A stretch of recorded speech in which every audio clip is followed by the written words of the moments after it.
ನಷ್ಟ ಪರಿಹಾರ ವಿತರಣೆಯಲ್ಲಿ ಭಾರಿ ಭ್ರಷ್ಟಾಚಾರ ನಡೆಸಿದ ಜಿಲ್ಲೆಯ ಕಲಮಲ ಹೋಬಳಿಯ ಕಂದಾಯ ನಿರೀಕ್ಷಕರು ಹಾಗೂ ಗ್ರಾಮ ಲೆಕ್ಕಾಧಿಕಾರಿಗಳನ್ನು ಕೆಲಸದಿಂದ ವಜಾಗೊಳಿಸಬೇಕು ಎಂದು ಆಗ್ರಹಿಸಿ ರೈತರು ನಗರದ ಅಂಬೇಡ್ಕರ್ ವೃತ್ತದಲ್ಲಿ ಪ್ರತಿಭಟನೆ ನಡೆಸಿದರು. ಜಿಲ್ಲೆಯ ಕಲಮಲ ಹೋಬಳಿಯ ವ್ಯಾಪ್ತಿಗೆ ಬರುವ ಎಲ್ಲ ಗ್ರಾಮಗಳಲ್ಲಿ ಮುಂಗಾರು ಬೆಳೆ ಹಾನಿಗೆ ಸಂಬಂಧಿಸಿದಂತೆ ಬಹಳಷ್ಟು ಅಕ್ರಮ ಮತ್ತು ಭ್ರಷ್ಟಾಚಾರ ನಡೆದಿದ್ದು, ರೈತರಿಗೆ ತಲುಪಬೇಕಾದ ಬೆಳೆ ಹಾನಿ ಪರಿಹಾರವು ಸರ್ಕಾರ ನಿಗದಿತ ಮಾಡಿದ ನಿಯಮಾನುಸಾರ ಪರಿಹಾರ ವಿತರಣೆ ಮಾಡಿಲ್ಲ ಎಂದು ಆರೋಪಿಸಿದರು.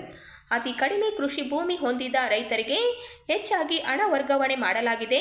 ಹೆಚ್ಚು ಫಸಲು ಮತ್ತು ಬೆಳೆ ಹಾನಿಯಾದ ರೈತರಿಗೆ ಕಡಿಮೆ ಹಣ ಪಾವತಿಸಲಾಗಿದೆ. ಬೆಳೆ ನಷ್ಟ ಪರಿಹಾರ ವಿತರಣೆಯಲ್ಲಿ ಅನುಮಾನ ಕಂಡುಬಂದ ನಂತರ ದಾಖಲೆ ಪರಿಶೀಲನೆ ನಡೆಸಿದಾಗ ಭಾರಿ ಭ್ರಷ್ಟಾಚಾರ ನಡೆದಿರುವುದು ಮೇಲ್ನೋಟಕ್ಕೆ ಕಂಡುಬಂದಿದೆ. ಮರ್ಚಟಲ್ ಗ್ರಾಮದ ಒಬ್ಬ ರೈತನ 20 ಗುಂಟೆ ಬೆಳೆ ನಾಶ ಪರಿಹಾರಕ್ಕೆ 22,000 ರೂಪಾಯಿ ಜಮೆಯಾಗಿದ್ದು ಕಂಡುಬಂದಿದೆ. ಇದೇ ರೀತಿ ದಿನ್ನಿ ಗ್ರಾಮದಲ್ಲಿಯೂ ಸಹ ಬೆಳೆ ನಾಶವಾದ ಬೆಳೆ ಹಾನಿಯಾದ ರೈತರ ಖಾತೆಗೆ ಹಣ ಜಮೆಯಾಗಿದೆ. ಬೆಳೆ ಹಾನಿಯಾದಾಗ ರೈತರ ಖಾತೆಗೆ ಹಣ ಜಮೆ ಮಾಡಿರುವುದು ಸಹ ಕಂಡುಬಂದಿದೆ ಎಂದು ದೂರಿದರು. ಇವತ್ತು ರಾಯಚೂರು ಜಿಲ್ಲೆ ಕರ್ನಾಟಕ ರೈತರ ಕೃಷಿ ಸಂರಕ್ಷಣೆ ವತಿಯಿಂದ ಒಂದು ಹಿತಾಸಕ್ತಿ ವತಿಯಿಂದ ರಾಯಚೂರು ಜಿಲ್ಲೆಯಲ್ಲಿ ಮೊನ್ನೆ ಮುಂಗಾರು ಹೊಲಗಳು ಆ ಒಂದು ಬೆಳೆ ಪರಿಹಾರ ಅಧಿಕಾರಿಗಳು ಭ್ರಷ್ಟಾಚಾರ ತಾರತಮ್ಯ ಯಾರೋ ಒಬ್ಬ ಕಿಡಿಗೇಡಿಗಳು ಕೇಳಿಕೊಂಡು ತಮ್ಮ ಬೇಗ ಲೆಫ್ಟ್ ಹ್ಯಾಂಡ್ ರೈಟ್ ಇರ್ತಾರಲ್ಲ ಅಂತವ್ರಿಗೆ ಹಾಕಿ ನಿಜವಾದ ರೈತರಿಗೆ ಹಾಕಿಲ್ಲ. ಅದಕ್ಕಾಗಿ ನಿಜವಾದ ರೈತರು ಉದಾಹರಣೆ ಹೇಳೋದ್ರಲ್ಲಿ ಮರ್ಚಟಾಳು ದಿನ್ನಿಯಲ್ಲಿ ದೊಡ್ಡ ಒಂದು ಭ್ರಷ್ಟಾಚಾರ ಆಗಿದೆ. ಒಂದು 2,85,00,000 ರೂಪಾಯಿ ವ್ಯವಹಾರ ಆಗಿದೆ. ಅದಕ್ಕಾಗಿ ಅಲ್ಲಿನ ರೈತರು ಸುತ್ತ ರೈತಾರೆ. ಅದ ಒಂದು ಕೇಂದ್ರದಲ್ಲಿ ಒಂದು ಕಾಯ್ದೆ ನಿಷೇಧ ಮಾಡಬೇಕು ಮತ್ತು ಆಮೇಲೆ ವಿದ್ಯುತ್ ಖಾಸಗೀಕರಣ ಇದ್ದಾರೆ, ಆ ವಿದ್ಯುತ್ ಖಾಸಗೀಕರಣವನ್ನು ಹಿಂಪಡಿಬೇಕು.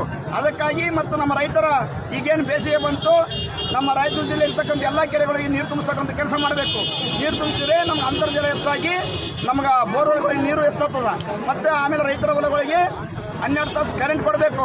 ಅದು ಅಗಲತ್ತೆ ಕೊಡಬೇಕು. ರಾತ್ರಿ ಆದರೂ ನಡೆಯಂಗಿಲ್ಲ. ಯಾಕಂದರೆ ರಾತ್ರಿ ಹೋಗಿ ಹೆಂಡ್ರ ಮಕ್ಕಳನ್ನ ಮುಟ್ಕೊಂಡು ಕೇಸಿ ನೀರು ಕಟ್ಟುವ ಮೂಲಕ ಹಾವು ಚೋಳು ಕಡಿಸಿಕೊಂಡು ಎಷ್ಟೋ ನಮ್ಮ ರೈತರು ಇವತ್ತಲ್ಲೇ ಆಸ್ಪತ್ರೆ ಸೇರಿದ್ದಾರೆ. ಅದಕ್ಕಾಗಿ ಹಗಲೊತ್ತು 12 ತಾಸು ಕರೆಂಟ್ ಕೊಡಬೇಕು. ಮತ್ತು ನಮ್ಮ ರಾಯಚೂರಿನಲ್ಲಿ ಒಣ ಮೆಣಸಿನಕಾಯಿ ಗಂಜು ಮಾಡಬೇಕು, ಒಂದು ಮಾರ್ಕೆಟ್ ಮಾಡಬೇಕಂತೇಳಿ ನಾವು ನಿರ್ಧಾರ ಮಾಡಿದ್ದೀವಿ. ಈಗೆಲ್ಲ ನಾವು ಒಣ ಮೆಣಸಿನಕಾಯಿ ಬೆಳಿತೀವಿ, ಎಲ್ಲೆಲ್ಲಿ ಹೋಗಿ ಮಾರ್ತೀವಿ. ಅದಕ್ಕಾಗಿ ಒಣ ಮೆಣಸಿನಕಾಯಿ ಮಾರ್ಕೆಟ್ ಮಾಡಬೇಕು. ವಿವಿಧ ಪ್ರದೇಶಗಳನ್ನು ಮತ್ತು ನಮ್ಮ ರೈತರ ಒಂದು ಮೂಲಭೂತ ಎಲ್ಲ ಸೌಕರ್ಯಗಳನ್ನು ಒದಗಿಸಲು ಇಂದು ಹೋರಾಟ ಮಾಡ್ತಾ ಇದ್ದೀವಿ. ಅದಕ್ಕಾಗಿ ನಮ್ಮ ಭ್ರಷ್ಟಾಧಿಕಾರಿಗಳನ್ನು ಸಸ್ಪೆಂಡ್ ಮಾಡಬೇಕಂತೇಳಿ ಒತ್ತಾಯ ಮಾಡ್ತಾ ಇದ್ದೀವಿ. ಮಸ್ತಾನ್ ನಾಯ್ಕ್ ಸರ್, ರಾಜ್ಯಾಧ್ಯಕ್ಷರು, ಕರ್ನಾಟಕ ರೈತರ ಕೃಷಿ ಸಂರಕ್ಷಣಾ ಸಮಿತಿ.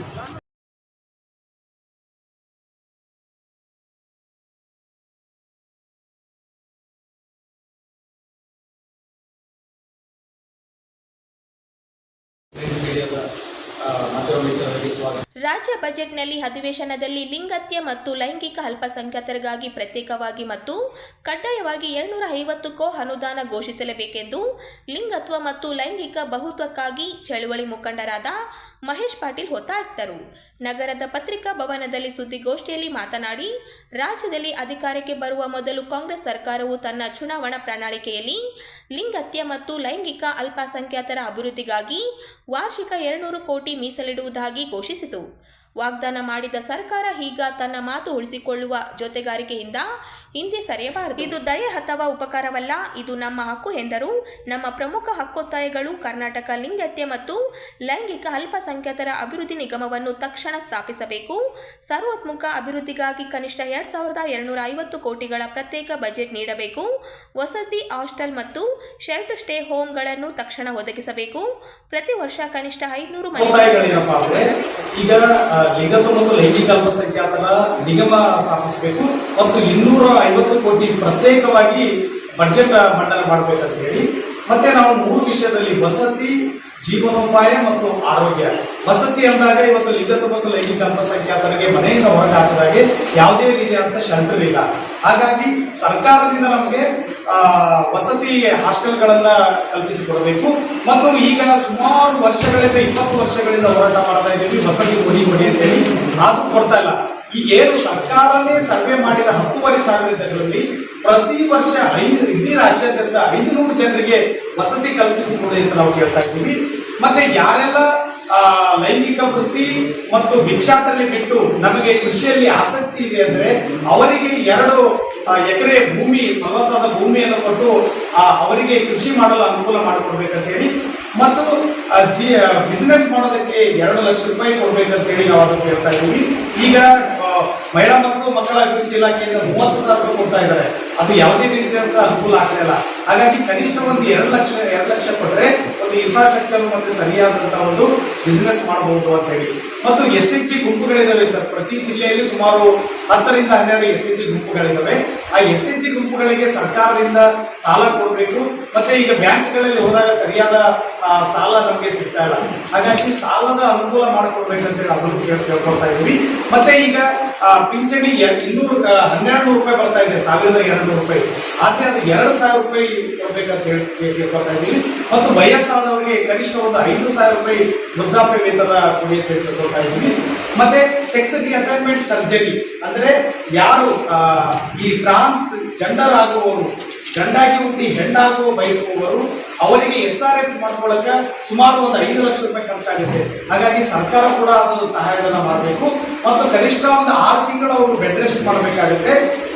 ಅವರಿಗೆ ತಿಂಗಳಿಗೆ ಒಂದು 5,000 ರೂಪಾಯಿ ಅವರಿಗೆ ಪುನರ್ ವಸತಿ ನೆರವು ನೀಡಬೇಕಂತ ಹೇಳಿ ನಾವು ಕೇಳ್ಕೊಳ್ತಾ ಇದ್ದೀವಿ.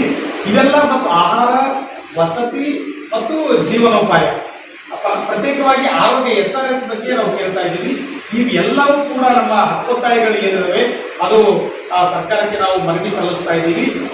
ಈ ಒಂದು 2.5 ವರ್ಷ ಆದ್ರೂ ಕೂಡ ನಾವು ಬರೇ ಮೆಮೊರಂಡಮ್ ಕೊಡುವ ಮುಖಾಂತರ ನಾವು ಸಾಕಷ್ಟು ಬಾರಿ ಭೇಟಿಯಾದರೂ ಕೂಡ ಯಾವುದೇ ಫಲಶ್ರುತಿ ಆಗ್ತಾ ಇಲ್ಲ. ಇನ್ನು ಮುಂದೆ ಈ ಇಡೀ ಏಕಕಾಲಕ್ಕೆ ಎಲ್ಲಾ ಜಿಲ್ಲೆಗಳಲ್ಲಿ ಕೂಡ ನಾವು ಪತ್ರಿಕಾಗೋಷ್ಠಿ ಮಾಡಿ ಸರ್ಕಾರಕ್ಕೆ ಒತ್ತಾಯ ಮಾಡ್ತಾ ಇದ್ದೀವಿ. ಮುಂದಿನ ತಿಂಗಳು ಏನು ಬಜೆಟ್ ಅಧಿವೇಶನ ಅದ, ಆ ಬಜೆಟ್ ಅಧಿವೇಶನದಲ್ಲಿ ಪ್ರತ್ಯೇಕವಾಗಿ ಹಣ 250 ಕೋಟಿ ಪ್ರತ್ಯೇಕವಾಗಿ ಬಜೆಟ್ ಮಂಡನೆ ಮಾಡ್ಬೇಕಂತ ಹೇಳ್ಕೊಳ್ತಾ ಇದ್ದೀವಿ. ಅವರು ಮತ್ತೆ ನಮಗೆ ಯಾವುದೇ ರೀತಿಯಾದ ಸ್ಪಂದಿಸಲಿಲ್ಲ ಅಂದ್ರೆ ನಾವು ಬೀದಿಗಿಳಿದು ಹೋರಾಟ ಮಾಡಬೇಕಾಗುತ್ತೆ, ಜೈಲ್ ಬರೋ ಕಾರ್ಯಕ್ರಮಗಳು ಮಾಡಬೇಕಂತ ಹೇಳಿ ಈ ಒಂದು ಪತ್ರಿಕಾಗೋಷ್ಠಿ ಮುಖಾಂತರ ನಾವು ಸರ್ಕಾರ ಜಾಸ್ತಿ ಮಾಡ್ತೀವಿ ಅಂತ ಹೇಳ್ತಾರೆ. ನಮ್ಗೆ ಏನು ಒಟ್ಟು PG ಕೊಟ್ಟಿಲ್ಲ, 1200 ರೂಪಾಯಿ PG ನಮ್ಗೆ ಏನಾಗುತ್ತೆ ಕಳ್ಳಿ ಇದೆಲ್ಲ ಕಾಲ ಭಾಳ ಮುಖ್ಯ ಅಲ್ಲ, ನಮ್ಗೇನು ಸಿಗಲ್ಲ, ನಮಗೇನು ಆಗಲ್ಲ. ಆಮೇಲೆ ವಯಸ್ಸಾದ್ಮೇಲೆ ನಮ್ಗೆ ಸ್ವಲ್ಪ ಜೀವನ ಮಾಡಲಿಕ್ಕೂ ಉಪಯೋಗ ದುಡ್ಡು ಕೊಡ್ತಾರೆ. ಇದೆಲ್ಲ ವಯಸ್ಸಾದ್ಮೇಲೆ ಮಾಡಬೇಕು. ಆಮೇಲೆ ವಸತಿ ಸೌಕರ್ಯ ನಮ್ಗೆ ಇಲ್ಲ ಸರ್. ಈಗ ನಾವು ಬಂದ್ರೂ ಎಲ್ಲ ಇರಬೇಕು ಅನ್ನೋದು ನಮ್ಗೆ ಇಲ್ಲ. ಈಗ ನಮ್ಮ ಆದ್ರಿಂದ ಮನೆಗೆ ನಮ್ಮ ಬೀಳಿಂದ ಹೊರಗಾಗುತ್ತೆ, ನಮ್ಮಿಂದ ಹೊರಗಾಗುತ್ತೆ. ನಾವು ನೋಡ್ಕೋರಿಲ್ಲ, ನಾವು ಬಂದು ಇರ್ಬೇಕಂದ್ರೆ ನಮ್ಗೆ ಜಾಗ ಇಲ್ಲ, ವಸತಿ ಇಲ್ಲ.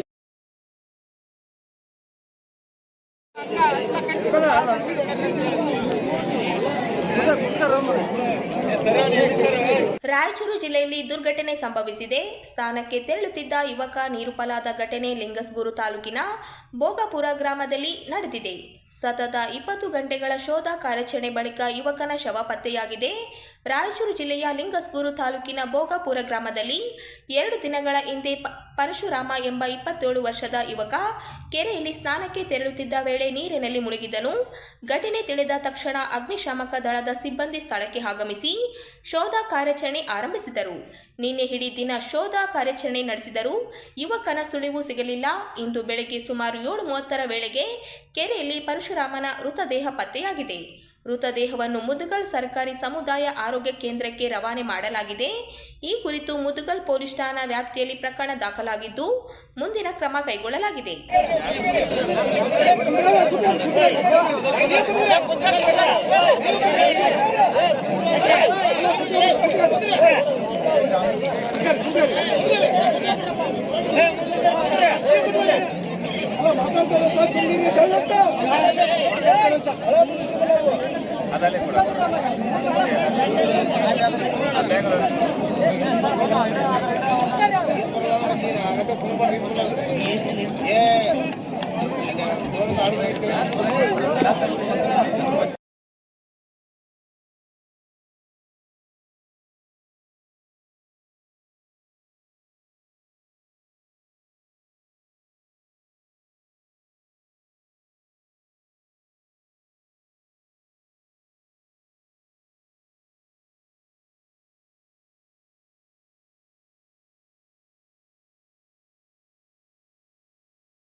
4 ಕಾರ್ಮಿಕ ವಿರೋಧಿ ಸಂಹಿತೆಗಳನ್ನು ಹಿಂಪಡೆಯಬೇಕು ಸೇರಿದಂತೆ ವಿವಿಧ ಬೇಡಿಕೆಗಳ ಈಡೇರಿಕೆಗೆ ಆಗ್ರಹಿಸಿ ಕರ್ನಾಟಕ ರಾಜ್ಯ ಕಟ್ಟಡ ಕಟ್ಟುವ ಮತ್ತು ಕಲ್ಲು ಹೊಡೆಯುವ ಕ್ವಾರಿ ಕಾರ್ಮಿಕರ ಸಂಘದ ವತಿಯಿಂದ ರಾಯಚೂರಿನಲ್ಲಿ ಪ್ರತಿಭಟನೆ ನಡೆಯಿತು. ನಗರದ ಟಿಪ್ಪು ಸುಲ್ತಾನ್ ಉದ್ಯಾನವನದಲ್ಲಿ ಕಾರ್ಮಿಕರು ಸೇರಿ ತಮ್ಮ ಆಕ್ರೋಶವನ್ನು ವ್ಯಕ್ತಪಡಿಸಿದರು. ಕಾರ್ಮಿಕರ ರಕ್ಷಣೆಗೆ 1923ರಿಂದ 1996ರ ಅವಧಿಯಲ್ಲಿ ಜಾರಿಗೆ ತಂದ 44 ಕಾರ್ಮಿಕ ಕಾನೂನುಗಳನ್ನು ಪುನಃ ಸ್ಥಾಪಿಸಬೇಕೆಂದು ಪ್ರತಿಭಟನಾಕಾರರು ಆಗ್ರಹಿಸಿದರು.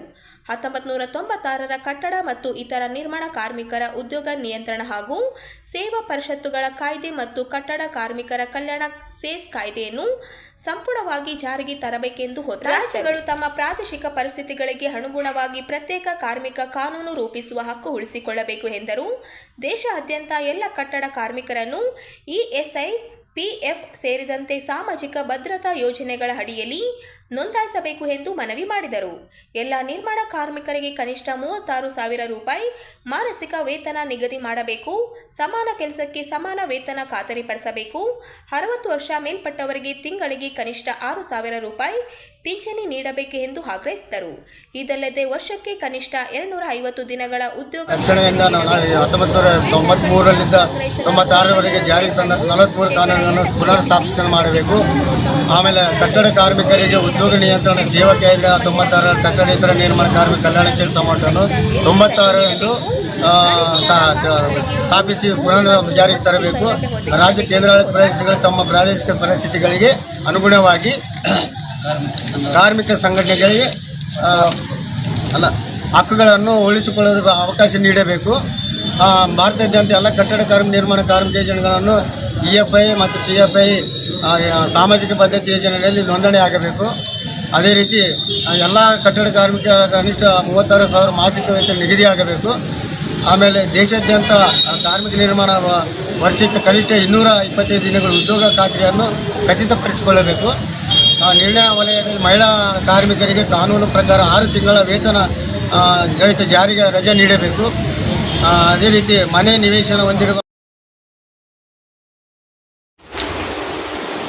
ತಾಲೂಕಿನ ಚಂದ್ರಬಂಡ ಹೋಬಳಿಯ ಆತೂರು ಸೀಮಾಂತರದ ಜಮೀನು ಸರ್ವೆ ನಂಬರ್ 282/4 ಮತ್ತು 283/3ನಲ್ಲಿ ಜಮೀನು ಮಾಲೀಕನಾದ ನನಗೆ ಮಾಹಿತಿ ನೀಡದೆ ಸರ್ವೆ ಮಾಡಿಸಿದ ಎಡಿಎಲ್ಆರ್, ಡಿಡಿಎಲ್ಆರ್ ಸೂಪರ್ವೈಸ್ ಮೇಲೆ ಕ್ರಮಕ್ಕೆ ಒತ್ತಾಯಿಸಿ ಮಾರ್ಚ್ 5ರಂದು ರೈತರೊಂದಿಗೆ ಡಿಸಿ ಕಚೇರಿ ಮುಂದೆ ಪ್ರತಿಭಟನೆ ನಡೆಸಲಾಗುವುದು ಎಂದು ಯಾಪಲ್ದಿನ್ನಿ ರೈತ ಎಂ ಜಗದೀಶಗೌಡ ಹೇಳಿದರು. ನಗರದ ಪತ್ರಿಕಾ ಭವನದಲ್ಲಿ ಸುದ್ದಿಗೋಷ್ಠಿಯಲ್ಲಿ ಮಾತನಾಡಿ, ಏಪ್ರಿಲ್ 11, 2025ರಂದು ವೆಂಕಟರೆಡ್ಡಿ ತಂದೆ ತಿಮ್ಮಾರೆಡ್ಡಿ ಆತ್ಕೂರ ಈತನು ಜಮೀನು ಸರ್ವೆ ಮಾಡಲು ಅರ್ಜಿ ಸಲ್ಲಿಸಿದ್ದಾನೆ. ಆದರೆ ಪಕ್ಕದ ಸರ್ವೆ ನಂಬರಿನ ಮಾಲೀಕರಾದ ನನಗೆ ಯಾವುದೇ ಲಿಖಿತ ನೋಟಿಸ್ ನೀಡದೆ ಕಾನೂನು ಬಾಹಿರವಾಗಿ ಸುಮಾರು 15 ಜನ ಸರ್ವೇರ್ಗಳು ಮತ್ತು ಜನ ಪೊಲೀಸರ ಕೇವಲ 2 ಎಕರೆ ಹೊಲಕ್ಕೆ ಸದರಿ ಸರ್ವೆ ಕಾರ್ಯ ಮಾಡಲು ಬಂದಿದ್ದಾರೆ. ಇದರ ಮಾಹಿತಿಯನ್ನು ಪಡೆದ ನಾನು ಹೊಲಕ್ಕೆ ಹೋಗಿ ನೋಡಿದಾಗ ನನಗೆ ನೋಟಿಸ್ ಕೊಡುವ ಕಾರಣ ತಕರಾರು ಮಾಡಿದೆ ಹಾಗೂ ಹೊಲದಲ್ಲಿ ಬೆಳೆ ಇರುವ ಬಗ್ಗೆ ತಿಳಿಸಿದೆ. ಅದನ್ನು ಯಾವುದೇ ಲೆಕ್ಕಿಸದೆ 15 ಜನ ಸರ್ವೇರ್ಗಳು ಸರ್ವೆ ಮಾಡಿ ಬೆಳೆ ಹಾಳು ಮಾಡಿದ್ದಾರೆ ಎಂದು ದೂರಿದರು. ರಾಯಚೂರು ತಾಲೂಕಿನ ಸುಮಾರು ಫೈಲ್ಗಳು ಪೆಂಡಿಂಗ್ ಇದ್ದರೂ ಕೂಡ ಯಾವುದೇ ಅದಬಸ್ತ ಸರ್ವೆ ಮಾಡಿಲ್ಲ. ಇದು ಹದ್ದುಬಸ್ತು ಮಾಡುವಾಗ ಸರ್ ನನಗೆ ಯಾವುದೇ ತರ ಸುತ್ತಮುತ್ತ ನಂದೇ 30 ಎಕರೆ ಜಮೀನು ಇದೆ ಸರ್. ಬಗಲಾಗ ಒಬ್ಬರು ಇನ್ನೊಬ್ಬರು ಸಣ್ಣ ತಾಯಿ ಅಂತ ಕೂಗರು ಇದೆ ಸರ್. ಅವರಲ್ಲ ನಾವು 3 ಸರ್ ಅಣ್ಣ ತಮ್ಮಂದಿರು 30 ಎಕರೆದಲ್ಲಿ ಈ 2 ಎಕರೆ 283/3 2 ಎಕರೆ ನಡುವಿದೆ ಸರ್. ನಮ್ಮ ಹೊಲದಲ್ಲಿ ನಡುವಿದೆ ಸರ್. ನಡುವೆ ತೆಗೆದು ದಾರಿ ಇಲ್ಲ ಸರ್. ಸುಮಾರು ಈ ವೆಂಕಟರಾಮರೆಡ್ಡಿ ತಂದೆ ತಿಮ್ಮಾರೆಡ್ಡಿ ಅನ್ನೋರು ಆತ್ಕೂರು ಇವರು ಖರೀದಿ ಮಾಡಿ ಅಲ್ಲಿ ಇಟ್ಟಿರ್ತಾರೆ ಸರ್. ಅವಲ್ಲ ದಾರಿ ಇಲ್ಲ ಅಂತೇಳಿ ಕಳಿಸಿ ನಾನು ಯಾವತ್ತು ಬೆಳೆ ಬಂದರೂ ಕೂಡ ನಾನು ದಾರಿ ಬಿಟ್ಟು ಕೊಟ್ಟಿನಿ, ಎಲ್ಲ ಮಾಡಿಕೊಟ್ಟಿದ್ದೆ ಸರ್. ನಾನು ಸುತ್ತ 35 ಎಕರೆ ನಾನು ಮಾಡಿ ಕೊಟ್ಟಿದ್ದೆ ಸರ್. ನಮ್ಮಣ್ಣ ತಮ್ಮಂದಿರು ನನ್ನ ಆತ್ಕೂರು ಸೀಮಾ, ಯಾಪಲ್ದಿನ್ನಿ ಸೀಮಾ ಅಂದರೆ ಒಟ್ಟು ಒಂದೇ ತಲೆ ಹೊಲ ಇದೆ ಸರ್. ಅದು 38 ಲಕ್ಷ ರೂಪಾಯಿ ಒಂದು ಬೆಳೆ ಕೊಟ್ಟಿದ್ದೀನಿ ಸರ್. ನಾನು ರೈತ ಒಂದು ಬೆಳೆ 38 ಲಕ್ಷ ರೂಪಾಯಿಗೆ ನಾನು 30 ಎಕರೆ ನಾನು ಕೊಟ್ಟಿದ್ದೀನಿ ಸರ್. ರಾಯಚೂರು ತಾಲೂಕಿನಲ್ಲಿ ನನಗೆ ಒಳ್ಳೆಯದಾದ ಜಗದೀಶಗೌಡ ರೈತ ಅಂತ ನನಗೆ ಹೆಸರಿದೆ ಸರ್. ನಾನು ಕೇಸರ್ ಹಣ್ಣಿಲ್ಲ ಸರ್. ಇಂಪಾರ್ಟೆಂಟು ಪೂನಾ, ಸಿಂಗಾಪುರ್ ಹೋಗಿದ್ದು ಸರ್. ನನ್ನ ಹಣ್ಣು ಕೇಸರಿ ಅಂತ ನನ್ನ ಹಣ್ಣು ಸಿಂಗಾಪುರ್ಗೆ ಹೋಗಿ ತೋರಿಸ್ತಾರೆ ಸರ್. ಇಷ್ಟೆಲ್ಲ ಹೊಲ ನನಗೆಲ್ಲ ಚೆನ್ನಾಗಿತ್ತು ಅಂತ ದಿನಾಂಕ 4/5/2011ರಂದು ಆ ವೆಂಕಟರಾಮರೆಡ್ಡಿ ಹೊಲ 2 ಎಕರೆ ಸರ್. 2 ಎಕರೆ 15 ಗುಂಟೆ ಹೊಲ ಸರ್ವೆ ಮಾಡೋಕ್ಕೆ ಅದ್ವಸ್ತು ಸರ್. ಸರ್ವೆ ಅಲ್ಲ, ಅದ್ವಸ್ತು ಮಾಡೋಕ್ಕೆ ಬಂದಿರ್ತಾರೆ ಸರ್. ಯಾಪಂದಿನಲ್ಲಿ 9 ಗಂಟೆಗೆ ಬಂದಿದ್ದೆ. ನಮ್ಮ ಮಂಜುನಾಥ್ ಸಾವ್ಕರ್ ಅಂತ ನಮ್ಮ ಊರವರು, ನಾನು ರಾಯಚೂರಲ್ಲಿ ಇರ್ತೀನಿ ಸರ್, ನಮ್ಮ ಅಣ್ಣವರೆಲ್ಲ ಯಾಪಂದಿನಲ್ಲಿ ಇರ್ತಾರೆ ಸರ್.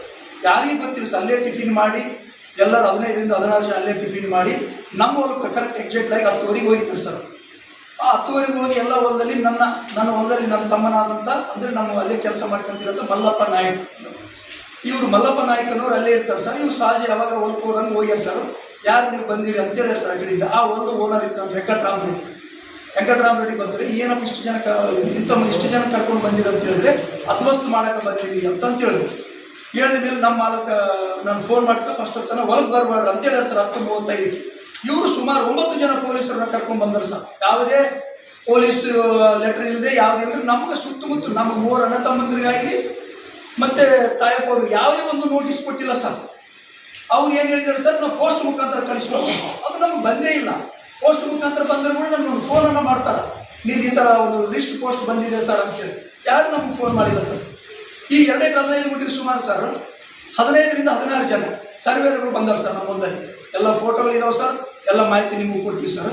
ಅಧ್ವಸ್ತು ಮಾಡುವಾಗ ಸರ್, ನಾನು ಒಂದು ಪ್ಲಾಂಟೇಶನ್ 283 ಇಸಾ4 ನಂದು ಬಗ್ಲಾಗ್ ಅಟ್ಯಾಚ್ ಜಗದೀಶ್ ಗೌಡ ಅನ್ನೋದು ಸರ್.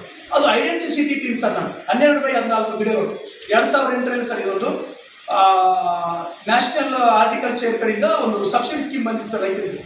ಅದರಲ್ಲಿ ನಾವು ಆ ಸ್ಕೀಮ್ ಮೇಲೆ ಇಟ್ಟರೆ ದುಡ್ಡು ಬರುತ್ತೆ ಅಂತೇಳಿ 12/14 ಇಟ್ಟಿದ್ದೀವಿ ಸರ್. ಐಡೆನ್ಸಿ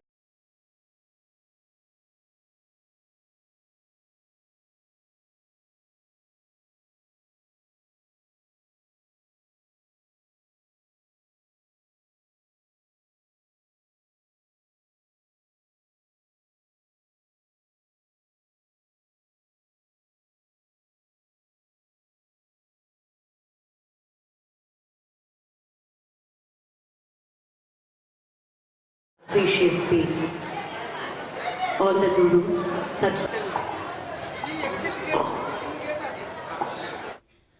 ಆಂಧ್ರ ಪ್ರದೇಶದ ಮಂತ್ರಾಲಯದಲ್ಲಿ ಇರುವ ಮಂತ್ರಾಲಯ ರಾಘವೇಂದ್ರ ಸ್ವಾಮಿ ಮಠಕ್ಕೆ ಮಾಜಿ ಮುಖ್ಯಮಂತ್ರಿ HD ಕುಮಾರಸ್ವಾಮಿ ದಂಪತಿ ಭೇಟಿ ನೀಡಿ ವಿಶೇಷ ಪೂಜೆ ಸಲ್ಲಿಸಿದರು. ಗುರು ವೈಭವೋತ್ಸವದ ಹಿನ್ನೆಲೆ ರಾಯರ ದರ್ಶನ ಪಡೆದ ಅವರು ಕ್ಷೇತ್ರದ ಅಧಿದೇವತೆ ಮಂಚಾಲಮ್ಮ ದೇವಿಗೂ ಪೂಜೆ ಸಲ್ಲಿಸಿದರು. ಗುರು ವೈಭವೋತ್ಸವದ ಅಂಗವಾಗಿ HD ಕುಮಾರಸ್ವಾಮಿ ಹಾಗೂ ಅವರ ಪತ್ನಿ ಮಂತ್ರಾಲಯಕ್ಕೆ ಆಗಮಿಸಿ ರಾಯರ ದರ್ಶನ ಪಡೆದು ವಿಶೇಷ ಪೂಜೆ ಸಲ್ಲಿಸಿದರು. ಇದೇ ವೇಳೆ ಕ್ಷೇತ್ರದ ಅಧಿದೇವತೆ ಮಂಚಾಲಮ್ಮ ದೇವಿಗೆ ಕೂಡ ಪೂಜೆ ಸಲ್ಲಿಸಿ ಆಶೀರ್ವಾದ ಪಡೆದರು. ಮಠದ ಪರವಾಗಿ ಕುಮಾರಸ್ವಾಮಿ ದಂಪತಿಗೆ ಆತ್ಮೀಯ ಸ್ವಾಗತ ಕೋರಲಾಯಿತು. ಸಂಜೆ ನಡೆದ ವಿಶೇಷ ಕಾರ್ಯಕ್ರಮದಲ್ಲಿ ಮಠದ ವತಿಯಿಂದ ಅವರನ್ನು ಸನ್ಮಾನಿಸಲಾಯಿತು. ಈ ಸಂದರ್ಭದಲ್ಲಿ ಭಕ್ತರು ಹಾಗೂ JDS ಕಾರ್ಯಕರ್ತರು ಮಠದ ಆವರಣದಲ್ಲಿ ಹೆಚ್ಚಿನ ಸಂಖ್ಯೆಯಲ್ಲಿ ಸೇರಿ ನಾಯಕರನ್ನು ಬರಮಾಡಿಕೊಂಡರು.